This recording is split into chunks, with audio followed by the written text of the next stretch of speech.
Assalamualaikum warahmatullahi wabarakatuh. Di pertemuan ketiga ini kita akan melanjutkan materi yang kemarin, yaitu tentang sebab dan macam-macam toharoh. Yang ketiga dan keempat yaitu wudhu dan mandi. Yang ketiga yaitu wudhu.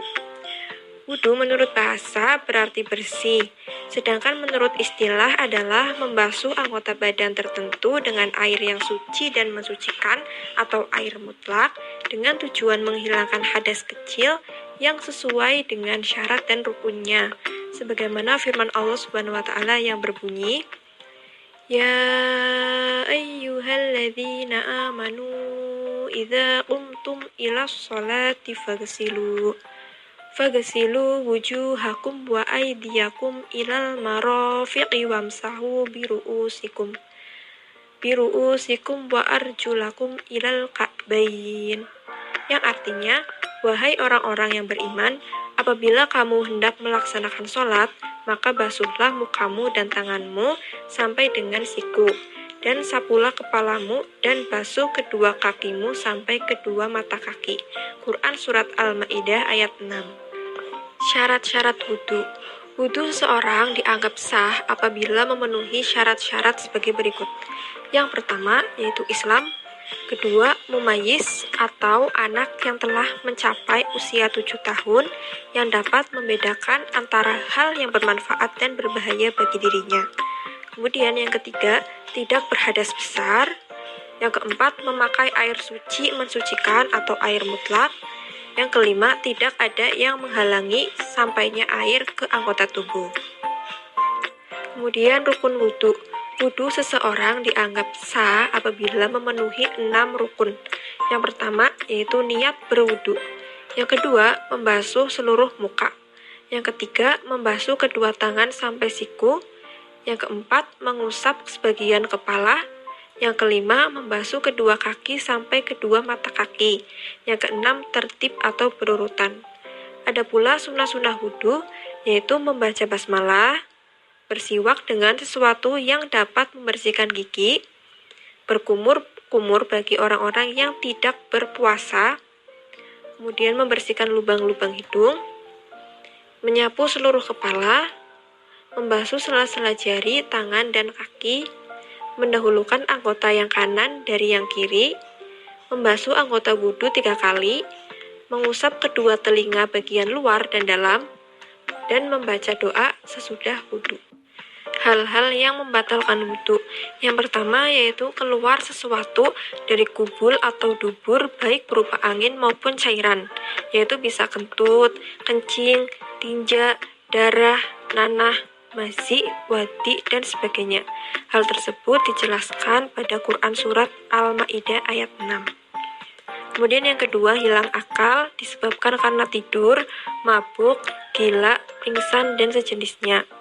Ketiga, bersentuh kulit laki-laki dan perempuan yang bukan muhrim dengan tidak memakai tutup atau penghalang dan keduanya sampai umur atau dewasa. Hal tersebut dijelaskan pada Quran Surat Al-Ma'idah ayat 6. Kemudian, yang keempat, menyentuh pintu dubur atau kubul dengan telapak tangan. Tata cara berwudhu. Orang yang hendak mengerjakan sholat dan berhadas kecil, terlebih dahulu harus berwudhu. Adapun tata caranya sebagai berikut. Yang pertama, membaca Bismillahirrahmanirrahim sambil mencuci kedua belah telapak tangan sampai bersih. Lalu yang kedua, berkumur 3 kali sambil membersihkan gigi. Yang ketiga, membersihkan lubang hidung 3 kali. Yang keempat, membasuh muka 3 kali, mulai dari tempat tumbuhnya rambut kepala hingga bawah dagu dan dari telinga kanan ke telinga kiri sambil niat wudhu. Yang berbunyi, Nawaitul wudu'a li raf'il hadasil asghari fardhon lillahi ta'ala. Kemudian yang kelima, membasuh kedua tangan sampai siku 3 kali. Yang keenam, mengusap sebagian rambut 3 kali. Yang ketujuh, mengusap kedua telinga 3 kali. Yang kedelapan, membasuh kedua belah kaki sampai mata kaki 3 kali. Kemudian doa sesudah berwudhu. Selesai berwudhu, disunahkan membaca doa sambil mengadahkan wajah ke kiblat dan mengangkat kedua tangan. Nah, doanya itu berbunyi, Asyhadu an la ilaha illallah wahdahu la syarikalah wa asyhadu anna Muhammadan abduhu wa rasuluh. Allahumma ij'alni minat tawwabina waj'alni minal mutatahhirin waj'alni min ibadikas sholihin. Yang keempat yaitu mandi. Cara untuk menghilangkan hadas kecil adalah berwudu, sedangkan cara menghilangkan hadas besar adalah mandi.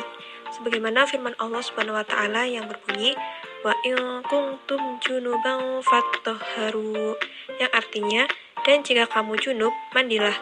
Quran surat Al-Maidah ayat 6.